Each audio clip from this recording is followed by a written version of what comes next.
অতি বিতু বালক কলাহত কিৰণ কৰিতে কৃষ্ণৰ লীলা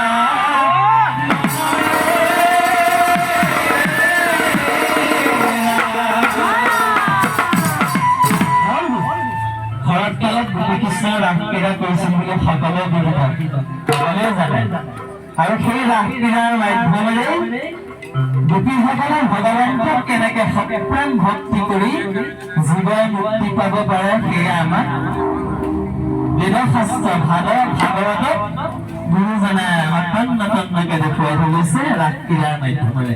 সেয়েহে আমি ভগৱন্তৰ গুণানুকীৰ্তন কৰিব লাগে সপ্ৰাণ ভক্তিৰে। গোপীসকলে যেনেদৰে ভগৱন্তৰ চৰণত সপ্ৰাণ ভক্তি কৰিছিল, নিজক অৰ্পণ কৰিছিল। ঘৰ বামী পুত্ৰ সকলো এৰি গোপীসকল ঢাপলি মেলিছিল কি কাৰণে?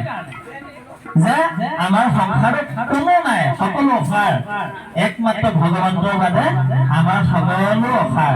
আমাক ভগৱন্তইহে নিব আনাব, গতিকে ভগৱন্তই সকলো। সেই ভাবি গোপীসকলে সকলো ত্যাগ কৰিছিলে। সেয়েহে আমি এই কলিযুগত মনুষ্য জীৱন লাভ কৰি একদিন হলেও অন্তেক হলেও আমি ঈশ্বৰৰ নাম ল'ব লাগে। সেয়ে তেতিয়াহে আমি মুক্তি পাম।